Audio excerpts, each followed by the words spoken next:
it's time to get really scared. You know, there's a question that I'm sure you know the answer to from your own experience, which has kind of puzzled me about contemporary economists, has to do with the IMF and your experience as Greek finance minister. From what I can see from the outside, it looked as if the IMF economists were pretty harshly criticizing the austerity policies of the troika. But the IMF itself was strongly supporting them.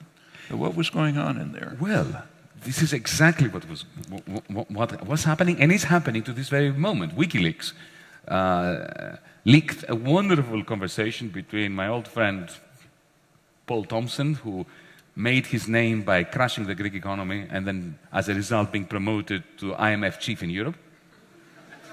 And his successor, a Romanian lady going by the name of Delia Voiculescu. Just read this exchange. Just read it. It came out a few weeks ago. WikiLeaks, go and look at it. It's fantastic because they're telling the truth. And they're telling exactly what you're saying. They are admitting that which they, Paul Thompson and I have had this conversation. First time I met the IMF's chief in Europe was in a hotel in Paris, and I was elected with a mandate to negotiate a debt write-down for the Greek debt against the troika of lenders, against the wishes of the creditors. But at the same time, because I had a mandate to negotiate, not to clash with the creditors, I was prepared to clash if I had to, but my intention was not to clash. My intention was to come to an honorable agreement between us. So because I knew that the German government had a very serious political problem going to the federal parliament in Berlin, to the Bundestag, and admitting that the money they had given to the Greeks was not money to the Greeks, for the Greeks, but money for Deutsche Bank, and therefore they were never really expecting to get it back. So this is why we're going to give the Greeks a debt restructure. That's what Mrs. Merkel should have said to the Bundestag, but of course this is not something she could have said and remained the Chancellor of Germany. So I knew that the Germans had a political problem admitting to what they had done in the sense of having given money to the Greeks, so that effectively the German taxpayer and the Slovak taxpayer, because they spread the risk like good financiers do to the other Europeans, effectively they were bailing out their banks a second time in 12 months. So, of course, I knew that, and I was trying to find a formula that would allow our debt to become more manageable and less toxic for the Greek people, while at the same time achieving a kind of political arrangement with Berlin that would make it palatable for them to say yes to it. So, first meeting with Paul Thompson, I come to him with a proposal for the kind of debt swaps, financial engineering that Wall Street is very good at. Not the kind of thing that one expects from a left-wing Minister of Finance, but I wanted to make things work at that point, not so much to go and clash with them. And you know what he said? Oh, this is too mild. We need to take a large chunk of your debt and write it off immediately. I said, well, that's music to my ear, Paul. How are you going to convince Wolfgang Schäuble to do this? Oh, I said, well, that's a problem, but we'll find a way. So at this level of bilateral discussions, even with the leadership of the IMF, you got the idea that they understood what they had done. They knew that they had done a nasty deed. They were subterfuging what they had done. There was a bailout for banks presented as solidarity to a suffering nation. And they were trying to do something about it. But then, when it came to the final settlement, as creditors, they stuck to one another. They remained loyal to one another. They spread the rumor that our government was putting forward impossible demands, that we didn't want to reform, that we had no proposals. We came to them with financial engineering proposals from Wall Street. They had nothing to suggest except for these signals that they were emitting. But I think the most important discussion I had was with somebody really high up in the IMF. The name will not be mentioned. Higher up than Paul Thompson, you can imagine. After 10 hours of negotiations, when we got into the nitty-gritty, these extremely boring meetings with aides, with advisors, with experts, with committee on pensions and another committee on VAT, in the end, we ended up together and we had a discussion, confidential discussion, tête-à-tête. And I heard the following words. Yanis, of course you're right. These policies we're trying to impose upon you can't work. I thought, oh no. You know, deep down, I don't know whether you have this. You probably don't. You're Noam Chomsky, you wouldn't. But I'm less experienced in this game of clashing with powers that be at that level. And deep down, I think if I psychoanalyze myself, I really wanted to think that the adults know what they're doing. And that I'm the child that is recalcitrant and kicking and screaming. But deep down, the adults, you know, the people in power at the top of the IMF know what they're doing. And my complaints and protestations, maybe they're not completely accurate. Maybe they know more than I think they do.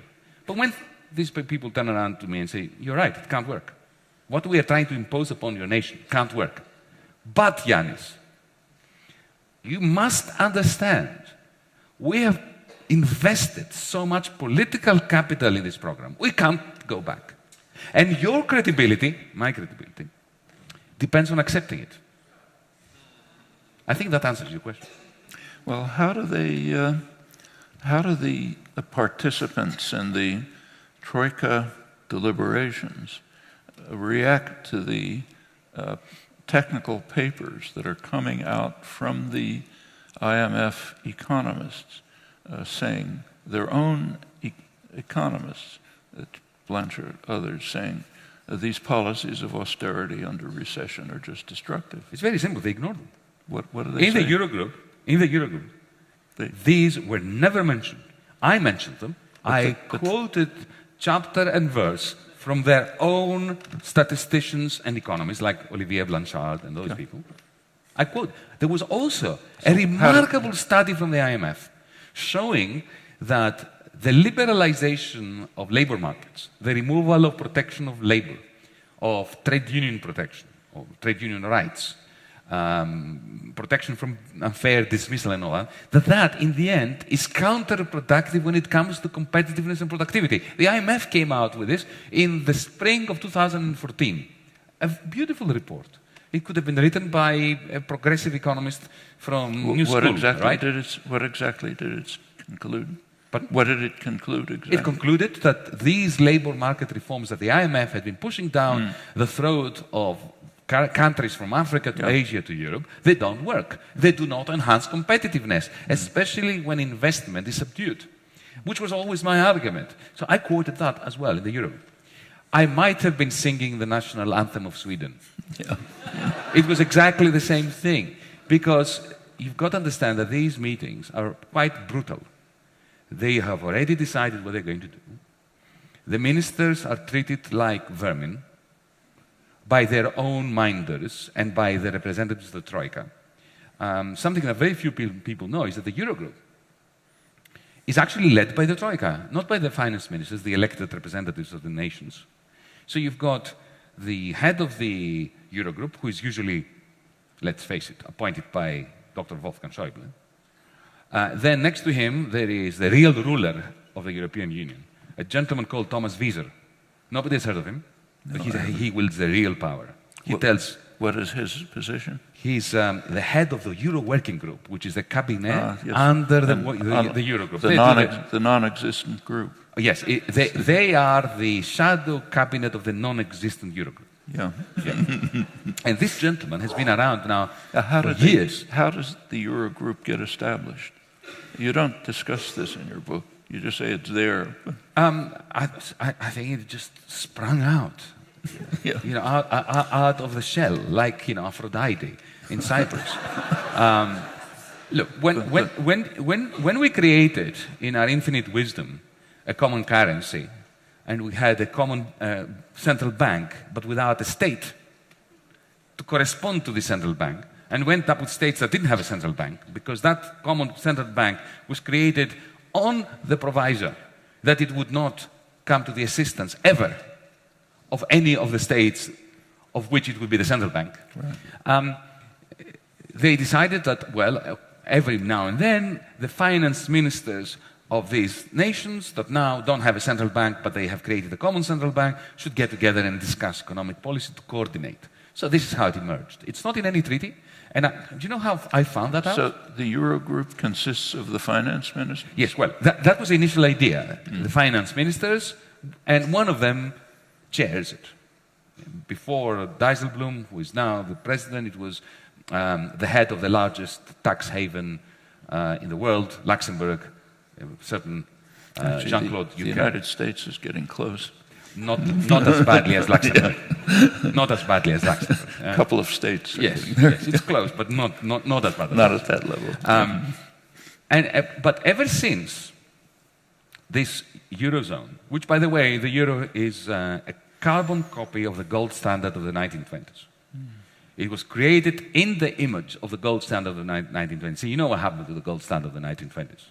It gave rise to the roaring 20s, to immense financialization, immense concentration of industrial power, funded by the consolidation of the financial sector, and then Wall Street in 1929. Enormous inequality. Of course, also, enormous inequality, which is the result of this easy private money minting by the financial sector. And when the chickens came home to roost in 1929, the common currency of that era, the gold exchange standard, collapsed, started fragmenting. Very soon, the Germans hated the French hated the Germans, everybody hated the Greeks, and we descended into the abyss of the 1930s and 1940s.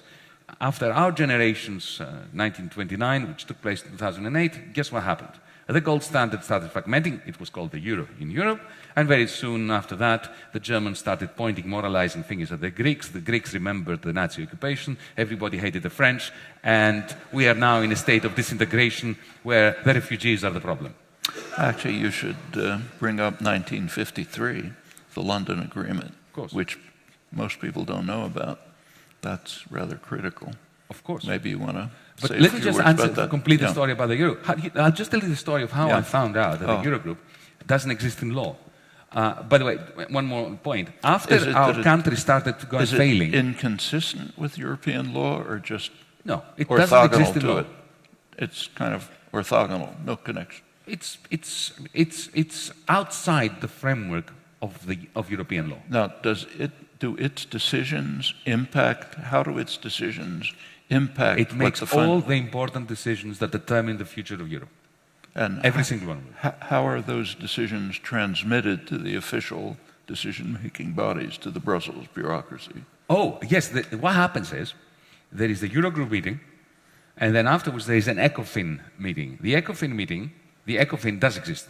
It's the meeting of all the European Union finance ministers, including the ones that are not using the euro. So George Osborne from Britain is there, the Danish finance minister is there. And what happens, it's a rubber stamping process. So whatever the Eurogroup has decided, ECOFIN says, okay, we agree. And there's never any debate. No debate. Yeah. No debate. But let me tell you, this is quite interesting. How I came to understand that this is a paralegal group.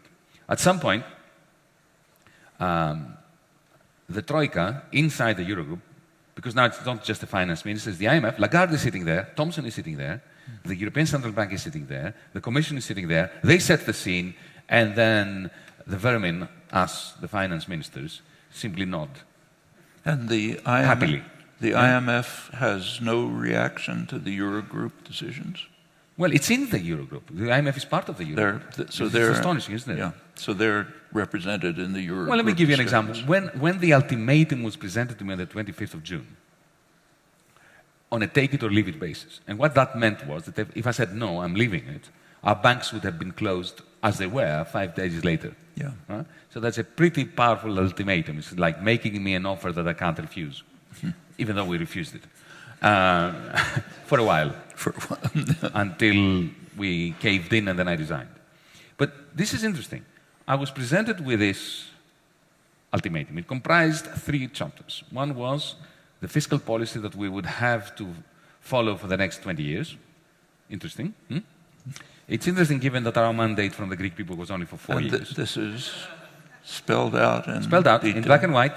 Yeah. What the primary surplus could be, what the tax take should be, what measures we should use, what the VAT rate should be in order to get that primary surplus. Chapter 1. Chapter 2. This is specifically for Greece. Only for Greece. Yeah. Has there been something similar for Spain or Yes. Italy? Also? Yeah. Portugal. Yeah. This colonization is at full blast. Not just it started with Greece. All bad things started with Greece, and then they spread out. Greece is the laboratory of misanthropy. Now, how do they deal with France? But France, of course, is the final destination. Yeah. And the beauty is that beginning to give orders to France? Of course. That is. Of course. From the Eurogroup. No, the beauty of those 5-6 months in power, not what power, in office, watching power, in office.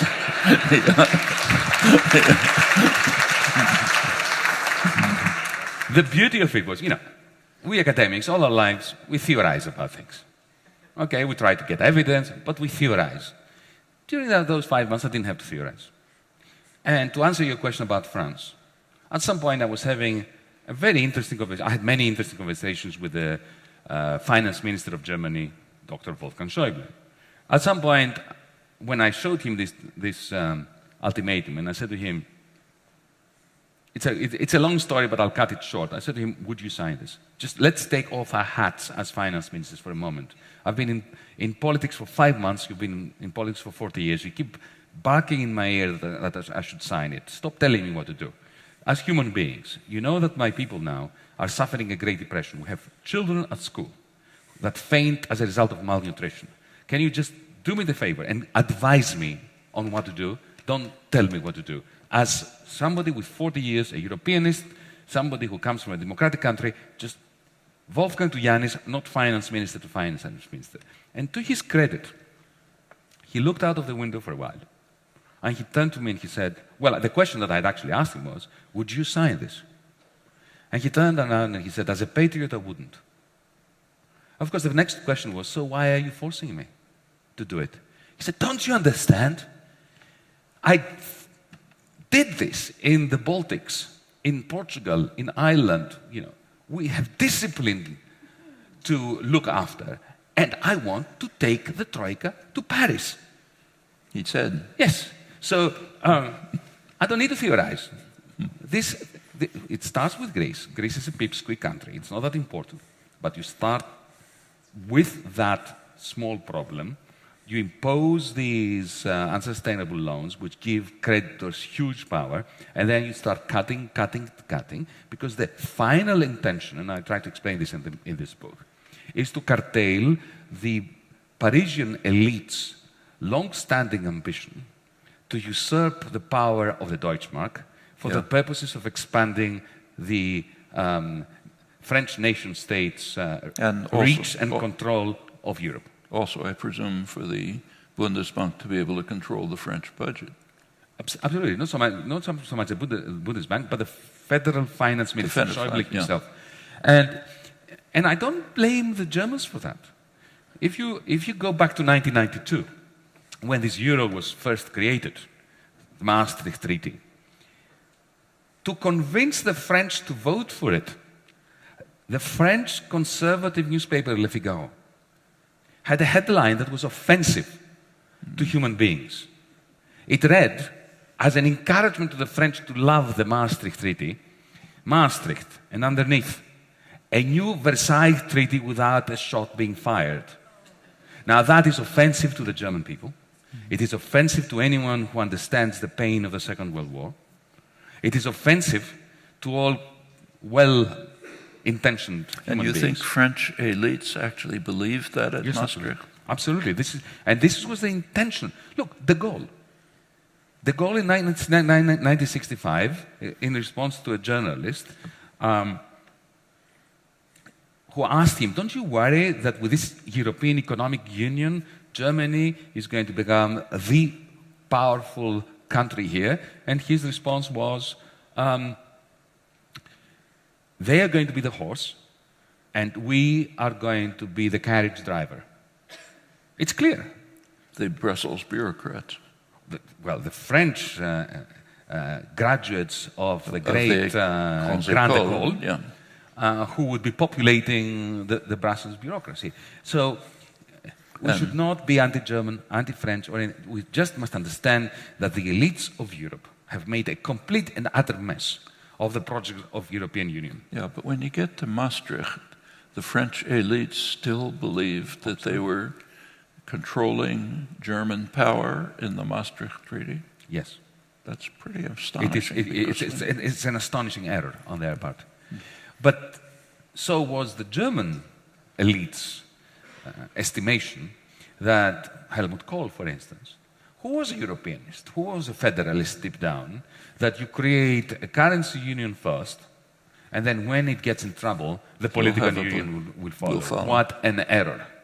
When you create a gold standard and it starts fragmenting, you're not going to end up with a political union. You're going to end up with an abyss. You're going to end up with Le Pen in government in France, Golden Dawn in Greece, the AfD in Germany, and the fragmentation. You think he understood, say, Nicholas Kaldor's prediction?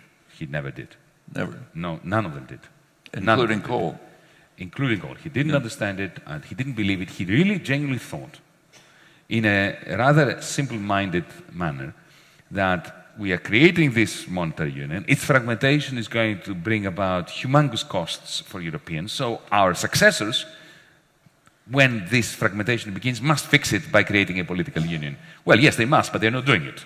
And they're not doing it because they are falling prey to this self-reinforcing negative feedback mechanism between authoritarianism and bad austerity policies. How did the Fed respond to Maastricht? The Fed? Yeah. It is interesting. Remember, Alan Greenspan was not the most astute of central bankers. And he was in some ways. He understood why the economy was working so well. Remember his testimony to Congress where he explained how magnificent the economy was that he was administering. He said it's based on growing worker insecurity. True. That was a good remark. Yes, yes. So he was a real class warrior, but he did not understand finance. Yeah. Yeah? Unlike Paul Volcker, who did. But he understood power. Yes, he understood power, but Paul Volcker, his predecessor, understood both power and the pitfalls of over-reliance on markets. Yeah, okay, so what was the reaction to Maastricht by the Fed? None. None? None. It was... they didn't pay attention? There was... Well, I do not know of any substantial reaction. I haven't seen any. I've done some research. They were just going along. They would be making comments about the specific technicalities, but not any degree. Paul Volcker did make some very interesting comments. What was his reaction? He was very critical. He was very critical of the lack of checks and balances and shock-absorbing mechanisms. But Alan Greenspan and the Fed under Alan Greenspan indulged in auto-lobotomy regarding these structural aspects of global capitalism. Actually, you ought to bring up what the 1953 story. That's quite critical. Well, it's part of a broader story of American hegemony after the Second World War, which has two dimensions that are, of course, interwoven. One is the Cold War story, which is a very important story, and the increasing authoritarianism of the United States after Truman. Beginning with the Truman Doctrine, again Greece, remember, everything bad starts in Greece, like the Cold War, which began in the streets of Athens in December 1944, not in Berlin, then spread to Berlin, with the first attempts by the CIA, successful attempts to overthrow governments that they considered inimical to the interests of the global empire, like the Mossadegh government, then later our government. I grew up in the dictatorship that the CIA managed to create before the Pentagon had its own coup with the generals. They felt, there was a wonderful race between the Pentagon on the one hand and the CIA as to who was going to stage the Greek coup in 1967 first. And they were working quite separately from one another. The Pentagon with generals and the king, and the CIA with the colonels. And the colonels got in first. They were more agile. So they moved in first. And so then you had Pinochet, you have the Latin American brutality, and so on. So that's one story we all know about American imperialism post-1944. But the second dimension, which is much more interesting and much more benign, because if you look at, it starts with Bretton Woods, an attempt to prevent, by the new dealers in power, and by some very good people, to prevent another Great Depression in the States. Yeah. The great fear, of course, was in 1944, they could see that the war would end. They could see that the wonderful factories that were churning out the aircraft carriers, the tanks, the bullets, the jeeps, and so on, even if they were reconfigured to produce white goods and cars and consumer durables, there would not be sufficient demand within America for all those products that these factories could potentially make. So that eventually they would scale down investment at a time when the American GIs, the American soldiers would be coming back from the front, and that would spear, and they called it the 1949 moment. They feared that in 1949, 20 years after 1929, there would be another crash. Famous dollar gap. Exactly. Yeah. So they sat down and designed a magnificent global plan to prevent this from happening. They also knew there was a Cold War, of course, there was the pressing agenda of making sure that Europe doesn't fall to the communists and Asia doesn't fall to the communists. So the two dimensions were combined, and the global plan, of which the Bretton Woods system was just one part, entailed, just to put it as succinctly as I can, the following characteristics and dimensions. Europe would be dollarized, so that Europeans could buy the gleaming cars and the gleaming aircraft and washing machines from Westinghouse and so on and so forth, that America would not be able to absorb on American soil. The Europeans were in ashes after the war, so they needed to be dollarized. So they would be allowed to recreate on their own currencies, but their currencies would be pegged to the dollar. Effectively, they would have the dollar in different form. And that was a fixed exchange rate regime. It's very similar to the gold exchange standard, but with a very big difference. The New Dealers, who had felt the Great Depression in their bones, most of them, if you look at their biography, had actually suffered during the Great Depression. And they were very keen to avoid it again, understood that what was missing in the gold exchange standard was a system of surplus recycling, of taking surpluses from jurisdictions where they were being created, through a political mechanism, and siphoning them in the form of productive investments or some kind of investment into the deficit areas, in order to be able to generate the incomes in the deficit areas that were necessary to keep purchasing stuff from the surplus countries, so the surplus countries could remain surplus countries, like America, for instance, to keep recycling surpluses and deficits to maintain this global plan.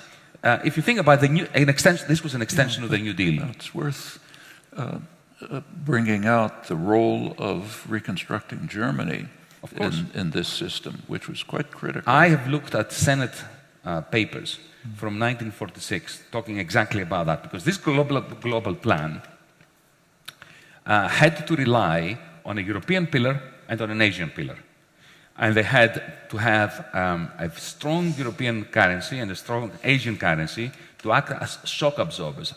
There are these amazing documents where they say, okay, American capitalism is going to go through a spasm like capitalism always does. That shows a kind of understanding that today, or the last 20 years, is absent from policymakers. So they could see that there will be a recession. And the question they were asking, if we only have one currency after the war, because Europe was destroyed, and we would be dollarizing them. If we only had the dollar, any crisis in the dollar zone in America would be transmitted very quickly, both to Asia and Europe, and maybe those shocks would be magnified instead of being dampened. So we need shock absorbers. We need the European currency and the Asian currency that would do the shock absorbing. But in order for those currencies to be sufficiently strong, they would have to have they'd have to be industry, and they'd also industry, and crucially subordinate to the dollar, subordinate, not Keynes's proposal. Exactly. But they would have to be net exporters in their vicinity. Yeah, but so Germany in the rest of Europe, but Japan vis-à-vis China. Yeah, within the global system managed in Washington. Within the global system, under the tutelage. And that's the Keynes-White dispute. Exactly, the Battle of Bretton Woods, which is an amazing episode in intellectual and financial history. Now, at that point, the problem they had when they were thinking about this in 1946, late 45, early 46, was that they already had agreed with the French to turn Germany into a pastoral land, to deindustrialize Germany.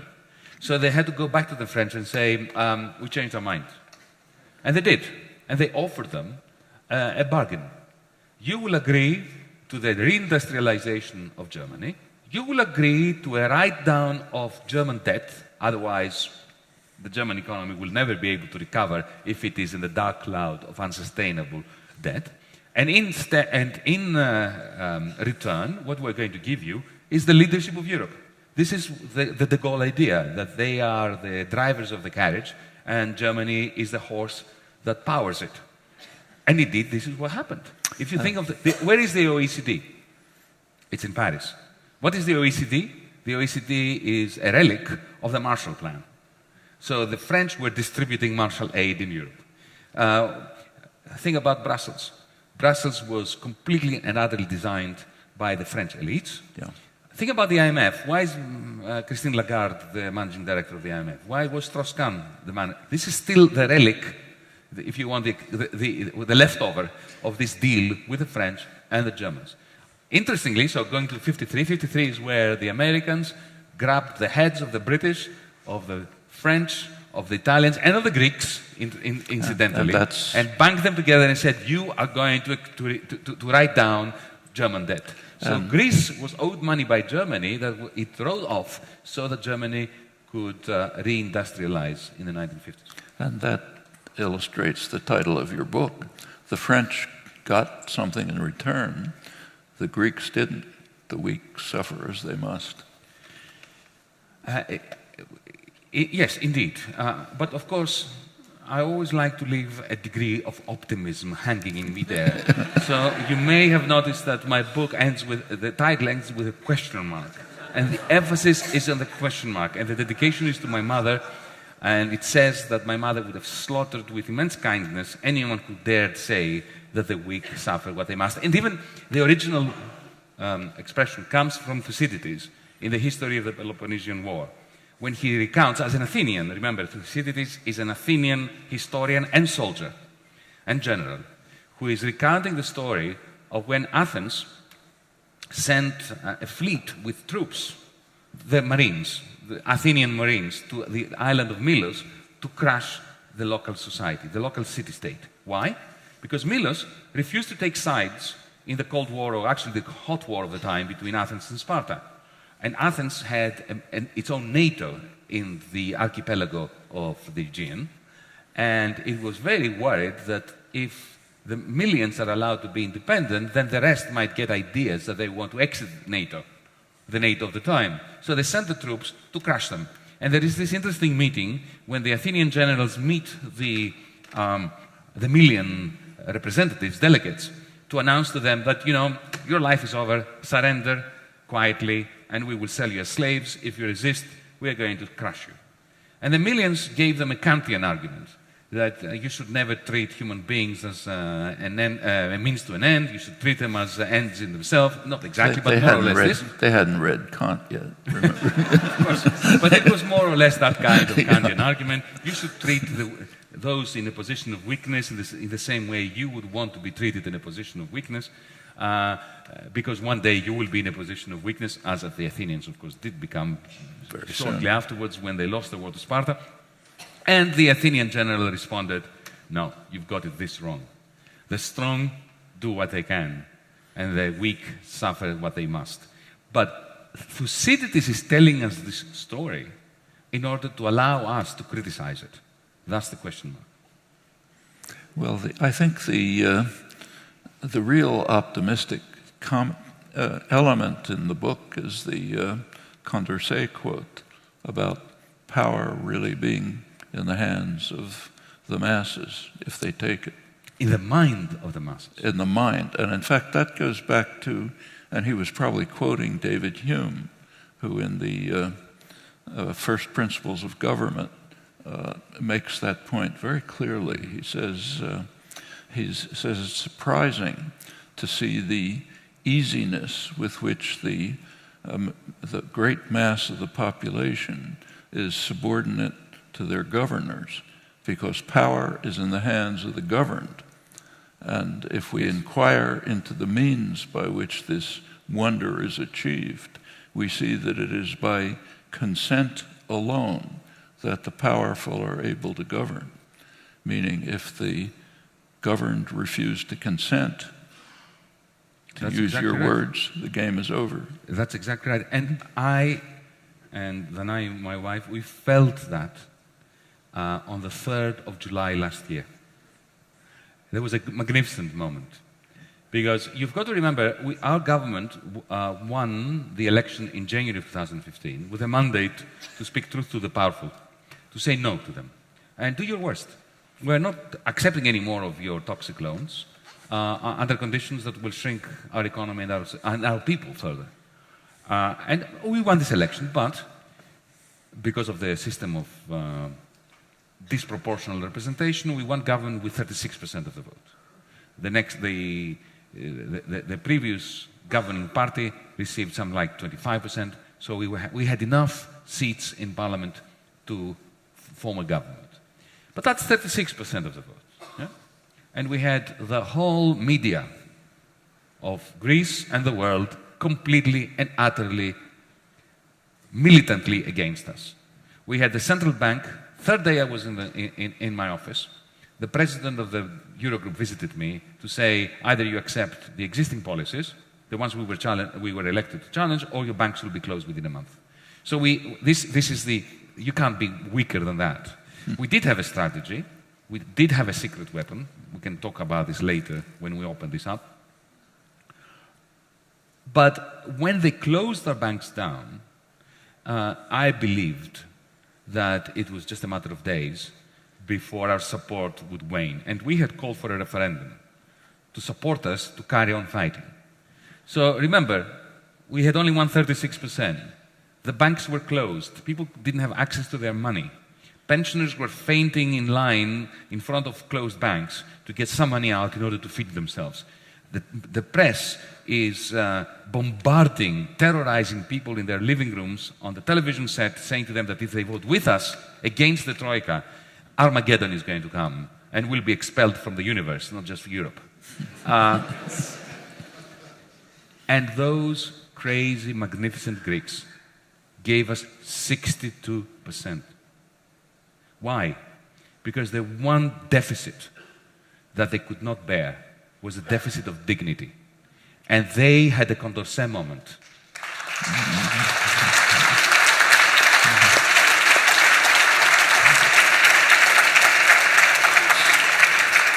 So, what happens to Greece now?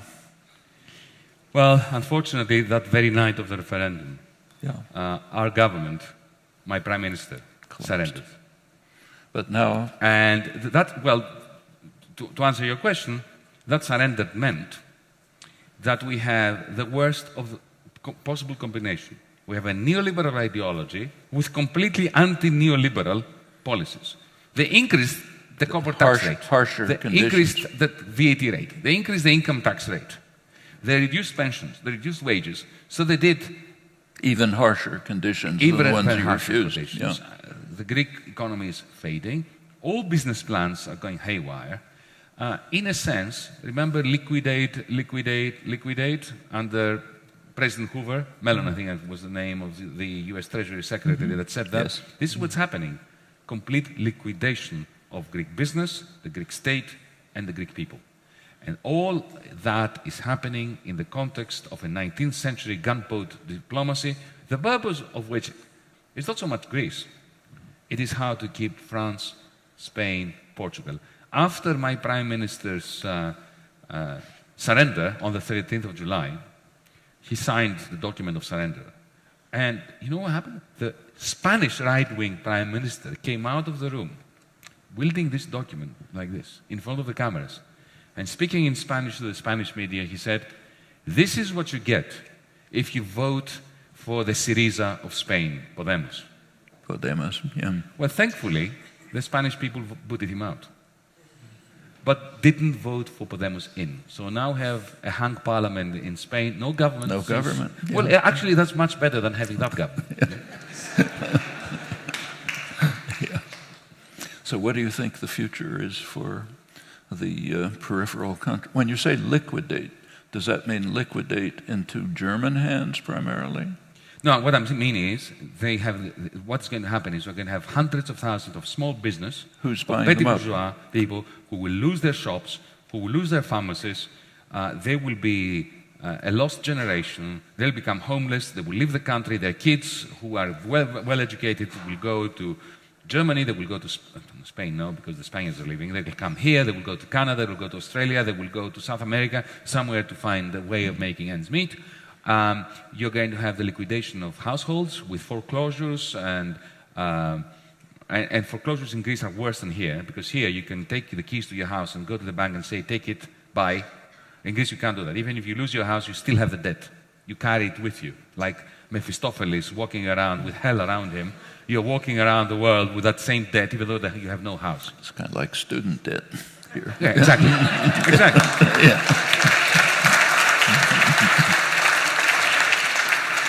So, in answer to your question, what is now the prospect of progressive politics and of hope in Greece? I think that now we had a window of opportunity in Greece to reboot this loan agreement and to reboot Europe, because had we succeeded there, then it would have really spread to Spain and to Italy and to the rest of Europe. Yeah. We missed that. This is why I and some other utopians and recalcitrants throughout Europe, we've created what we call DiEM, the Democracy in Europe movement, with our manifesto that Noam Chomsky signed, making me the happiest person in Europe. For a very simple reason. I think we are in a 1930 moment. Shortly after the collapse of Wall Street, the great financial crisis, and just before the slide into a postmodern abyss of xenophobia, misanthropy, failed economic policies, austerity, debt deflation, that will become a major source of uncertainty, of misanthropy, of pain, and unnecessary pain, not just for Europe, but for the rest of the world. And allow me, at this point, I have a pin that I've brought with me for DiEM to give to you, which I'm wearing. And this is a bit of propaganda for our Democracy in Europe movement. I can't not give this to Noam Chomsky since he signed our manifesto. Thank you very much.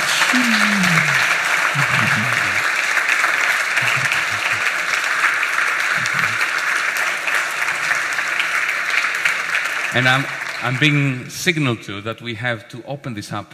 It's a good point. To Q&A. It's a good point. It's good to end with a pin. So we're going to put a microphone here. I see a few familiar faces. That's great. Thank you. Mr. Chomsky, Mr. Varoufakis. My question is about European integration policy, the then and now. We know that in 1992, the leaders of the day signed the Maastricht Treaty, which stipulated those convergence criteria to measure, I guess, similarity between economies, such that if they were able to fulfill those criteria, they qualified for the initial round of Euro membership. Are EU policymakers only looking at those criteria now, those debt deficit criteria, or are they looking at other measures of integration, given what we know about what's, is that their only policy focus? Well, let me say that they never looked at those criteria. Those were bogus criteria. Greece didn't meet those criteria. Italy didn't meet those criteria. Far from it. The criterion was 60% of debt over GDP as a maximum. Italy had 100%. But of course, the whole point of creating the eurozone was in order to stop Fiat producing cars that would remain competitive vis-à-vis Volkswagens through devaluation of the lira. So they needed Italy. So they violated their own criteria. They just ignored them, and they brought Italy, Greece. And you know how Greece got in? We had some smart people in the finance ministry and the Central Bank of Greece, and they copied exactly the same tricks that they used in it to let Italy in. And they said, well, we know what you've been up to, so if you've let Italy in, we were doing the same tricks, we will present the same data, so either you have to keep the Italians out or allow us in as well. So this is how we got caught up. You've got to understand that it's a very hypocritical concept, the whole thing, the whole process. So there was never a question of integration, really. there was a question of expanding the limits of predatory financialization. Frank, what did Greece have to offer the Eurozone? Can I tell you what we had? We had no oil. We had really, I mean, we were not a traditional colony that had natural resources to be.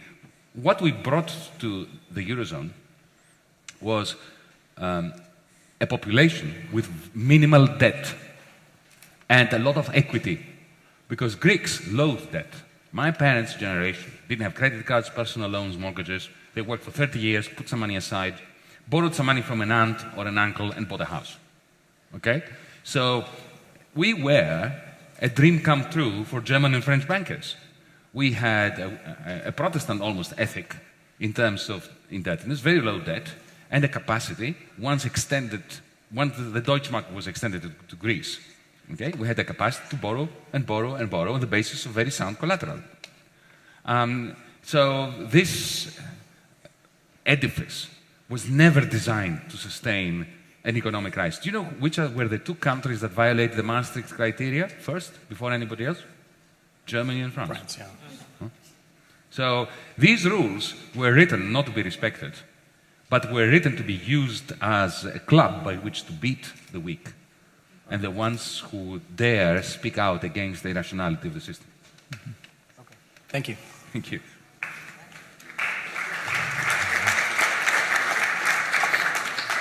Hello. My question is for Mr. Chomsky. In the past, you've been very critical of the way in which the West has engaged in political and economic imperialism around the world behind closed doors, kind of smoke and mirrors. How do you believe that transparency and democratizing the eurozone will affect or deter this behavior? With the transparency in... And democratizing the eurozone. And democratizing the eurozone. How will it kind of affect or possibly deter this behavior? Actually, one of the things that Yanis discusses in his book is that the eurozone, in the eurozone, democracy has declined arguably even faster than it has in the United States. During this past generation of neoliberal policies, there has been a global assault on democracy. That's kind of inherent in the principles. And in the Eurozone, it's reached a remarkable level. I mean, even the Wall Street Journal, hardly a critical rag, pointed out that no matter who gets elected in a European country, whether it's communists, fascists, anybody else, the policies remain the same. And the reason is they're all set in Brussels by the bureaucracy. And the citizens of the national states have no role in this. And when they try to have a role, as in the Greek referendum, they get smashed down. That's a rare step. Mostly they are sitting by passively as victims of policies over which they have nothing to say. And what Yanis said about the Eurogroup is quite striking. This is a completely unelected work group, not in any remote way related to citizens' decisions, but it's basically making the decision, the choices and decisions. That's even beyond what happens here. Here it's bad enough, but that's more extreme. Well, let me add to this, just to clarify something. Actually, I will go further than Noam about Europe. The European Union doesn't suffer, or the Eurogroup, from a democratic deficit. It's like saying that we are on the moon and there is an oxygen deficit. There is no oxygen deficit on the moon. There is no oxygen, full stop. And this is official in Europe. In my first Eurogroup, as the rookie around, I was given the floor to set out our policies and to introduce myself, which is nice. And I gave the most moderate speech that I thought it was humanly possible to make. I said, I know that you are annoyed I'm here. Your favorite guy didn't get elected. I got elected. I'm here. But I'm here in order to work with you, to find common ground. There is a failed program that you want to keep insisting on implementing in Greece. We have our mandate. Let's sit down and find common ground. I thought that was a pretty moderate thing to say. They didn't. And then after me, after I had expounded the principle of continuity and the principle of democracy and the idea of having some compromise between the two, Dr. Wolfgang Schäuble puts his name tag forward and demands the floor. And he comes up with a magnificent statement. Verbatim, I'm going to give you what he said. Elections cannot be allowed to change the economic policies of any country. At which point I intervened and I said, this is the greatest gift to the Communist Party of China because they believe that too. Okay? Now, while I was in there, in the 12 Eurogroup meetings that I attended before I resigned, I noticed in those very lengthy, incredibly intense and depressing sequences of discussions, some of them lasted more than 12 hours, the room was full of cameras, microphones. You know, these screens, we had 30 of them. I could say, whoever, you know, we were in the same room with people and I was watching them on television because, you know, this is the power of the screen. You don't watch the person speaking, you watch him on the screen, or her. Yeah? And at some point it hit me. We don't need a revolution here. Somebody in the control booth, just press a button and connect all these cameras to the internet.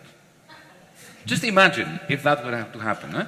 You don't need a treaty change, a new constitution, a revolution, nothing. Somebody just press a button. Like in a science fiction movie, you press a button and suddenly you have a new universe. Yeah? What would happen? Would Schäuble say this? I don't know, maybe he would, but you know what? It would make a difference for the Germans, the French, the Portuguese, the Greeks to hear him say those words.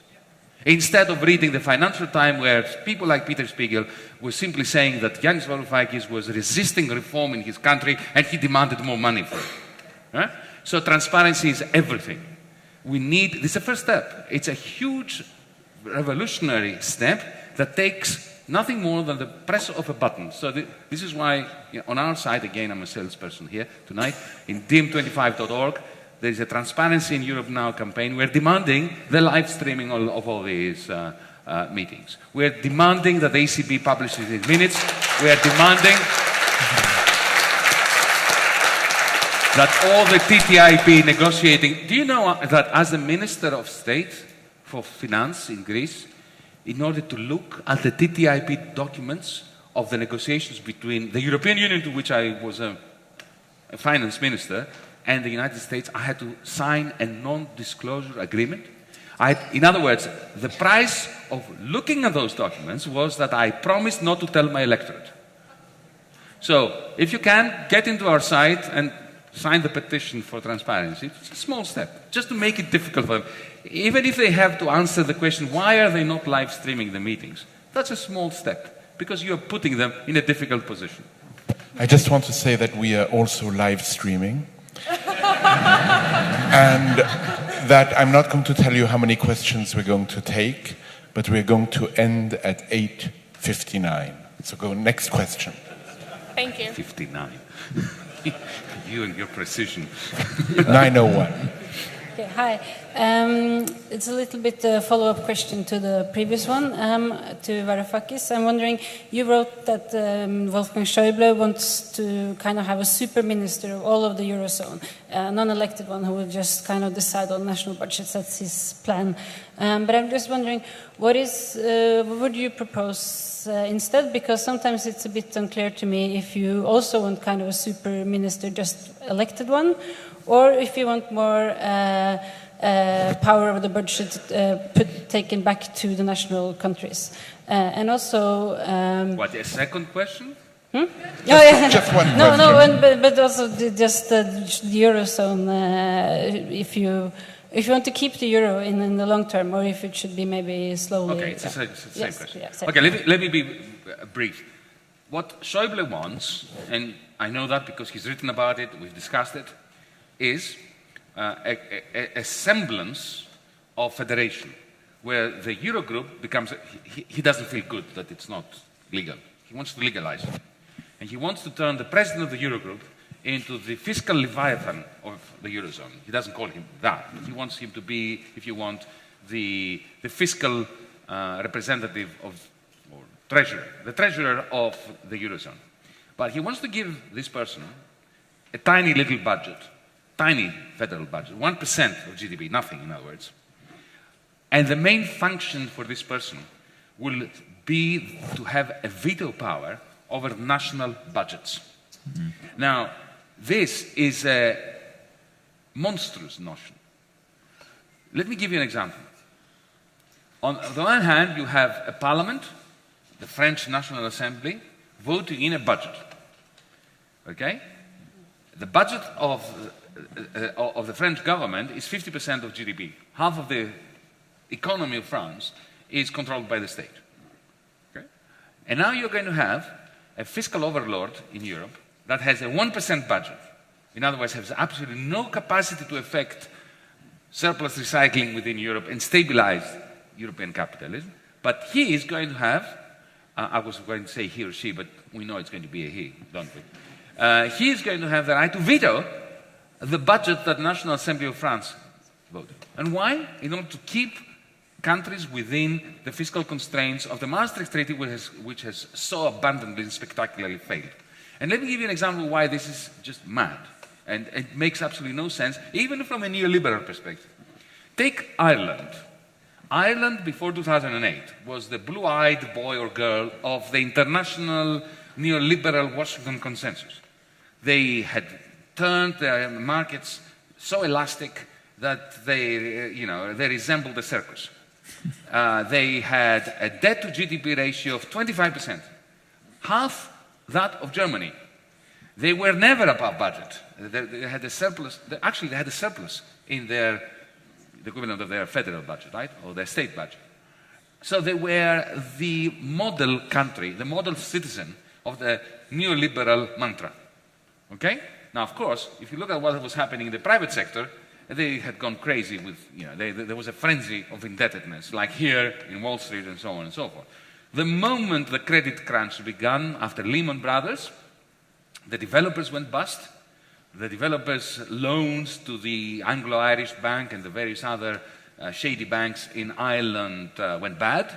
They became non-performing. Those banks immediately became insolvent. And then the president of the central bank, certain Mr. Jean-Claude Trichet, called the Irish Prime Minister and said, transfer all the losses of the private sector onto the public books, onto the taxpayers, or else, or I will close down your banks. Remember that happened to me a few years later too. Huh? And at that point, suddenly, Irish public debt went from 25% to 120%. Now, what would the fiscal overlord do then? Nothing. Would he veto this? No, because it was the central bank's directive that pushed all the losses of the private sector onto the taxpayers. So this system that Dr. Schäuble is proposing is just an attempt to legitimize the illegitimate current informal system. It has absolutely no capacity to stabilize European capitalism. The only thing it will do, it will formalize the current impasse. You're asking me what I want. I would like a federal democracy. I would like a European Parliament. I would like a federal government with a substantial budget, with proper surplus recycling, and I would like to have a European Union constitution that is 15, 20 pages, and not written by a failed former president of France that scripts the preface that happened in 2005, beginning with the rights of capital. You knew that, didn't you? That there was an attempt to write the European Union constitution, which began the preface. The Bill of Rights was all about the rights of capital. This is you can't make it up, can you? Schäuble's comment about elections. Yeah. Thanks. Hi. First of all, I'm very honored to be here in front of both of you. I wanted to ask a quick question for Yanis.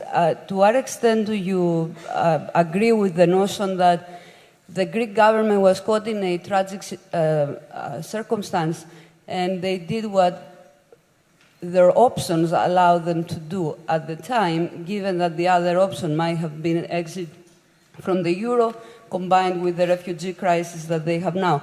And for Mr. Chomsky, I wanted to ask, a little bit your evaluation on the Bernie Sanders phenomenon in American politics, and how do you evaluate that for the future of American politics? Well, sorry, say it again. Bernie Sanders. The Sanders phenomenon. Bernie, Yeah. you go. start with Bernie. Well, Bernie Sanders is an extremely interesting phenomenon. He's a decent, honest person. That's pretty unusual in the political system. Maybe there are two of them in the world, you know.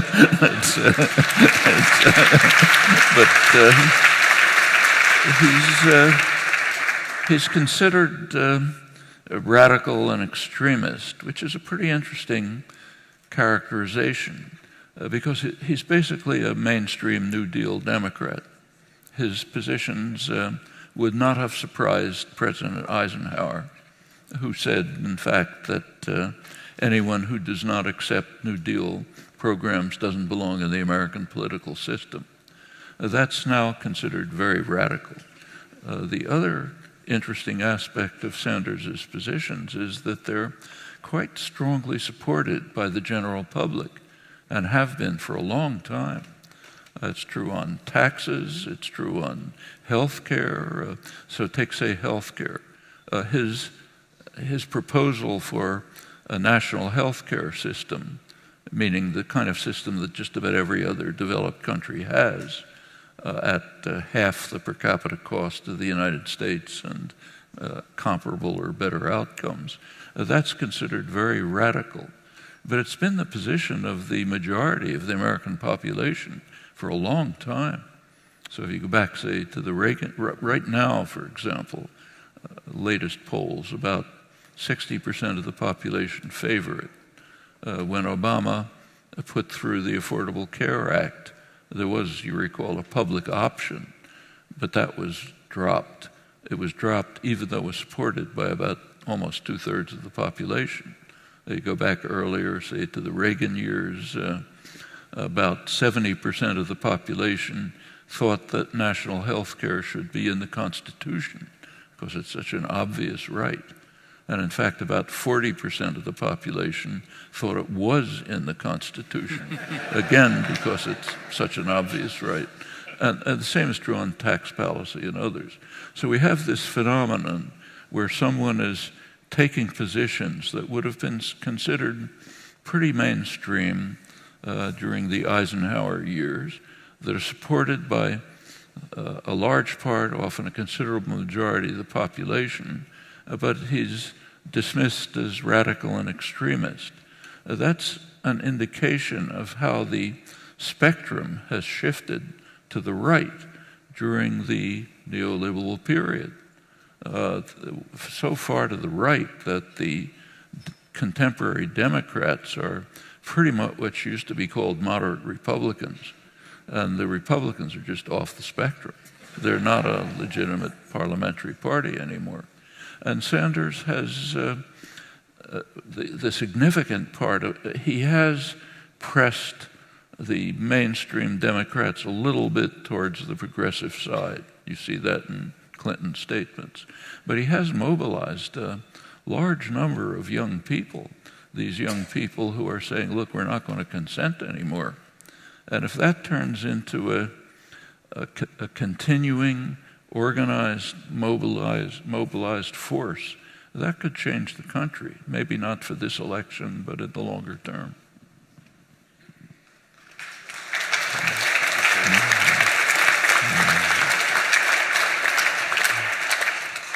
I'm going to answer your question by saying, and I hope you don't consider this to be too harsh a judgment of your question. I will say that embedded in your question is the most toxic form of TINA, of the proposition that there is no alternative.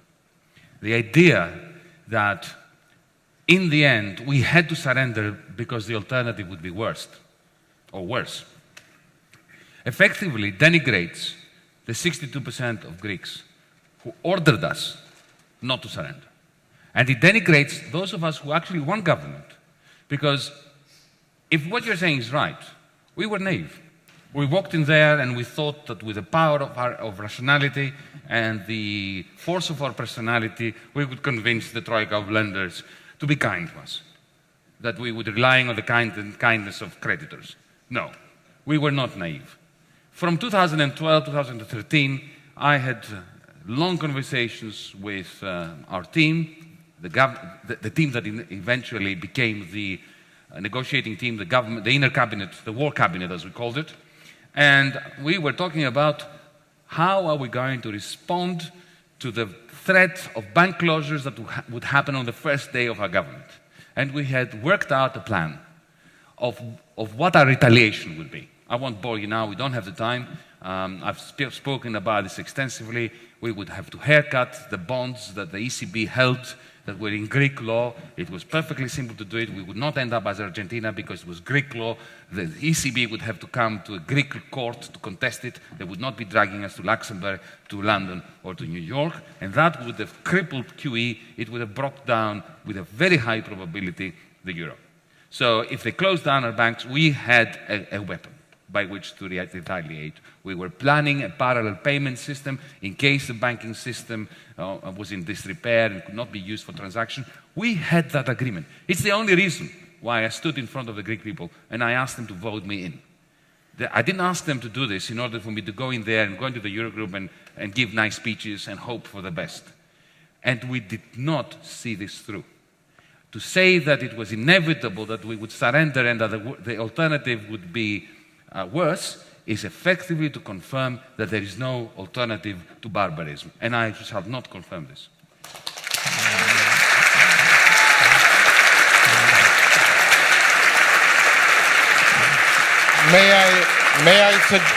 If this would be okay for you, may I suggest that we bundle 3 questions together, and so you ask 3 brief questions, maybe. Not one of you.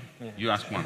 You ask one question, you ask one question, and the gentleman there asks one question, and the others who are there, I applaud you for being so hopeful. Please. Just one after another. Thank you very much for this conversation, and I would like to ask my question to both of you. You have discussed the situation in Spain, and we have just found today that after 4 months without being able to form a government, there will be new general elections on the 26th of June. So my question would be, which would be your message in this critical juncture in the battle of ideas in Europe for the Spanish people and also for Podemos? Thank you. Question number 1. Question number 2. Yes, thank you for a fascinating evening. Austerity is bankrupt. It's bankrupt empirically. It's bankrupt intellectually. It continues to be imposed on the people of Europe. You have framed this tonight as primarily a political conflict, primarily between Germany and France. Can't we interpret this as an agenda by people who have no particular political or national allegiances to impose Reagan and Thatcher-style capitalism on the core of Europe, including Germany? What happens to German pensions at the end of this game? And the last question. My question was concerning some of the other peripheral countries in Europe. Ireland, Spain, and Italy, and their national governments did not support you last year during the crisis. Now, would you comment on that? And also, what do you think the prospects for those countries are now, economically? Well, the message for the people of Spain, I think, should be this. That's what they should be voting for, and they can achieve it. Go back to David Hume. Power is in the hands of the people if they don't consent, and that's critical. I have nothing to add to this. I'll try to combine it with the last question, because what applies to the people of Spain applies to the people of Italy, to the people of France, but indeed also to the people of Germany. And that brings us to the other question as well. We're in it together. The notion that Europe is split between North and South, and the North is populated by all the ants, whereas the grasshoppers have congregated to the South and to Ireland, is a very strange and odd idea.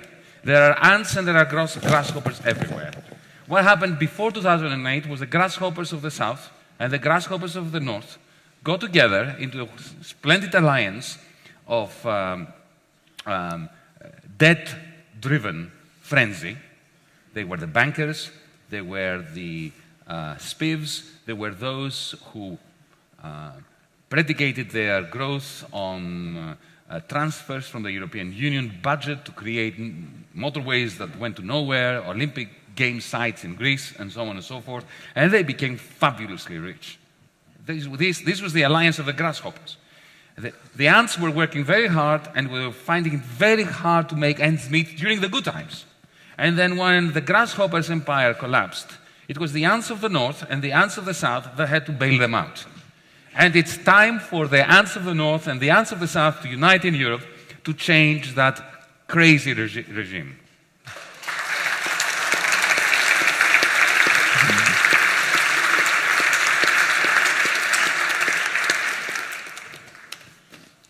Any final words?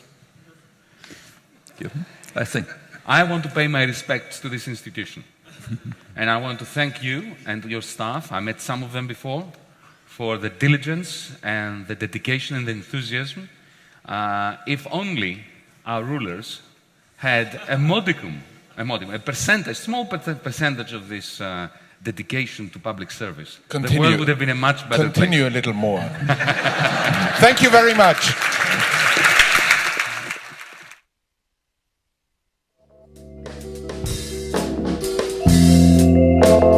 Thank you.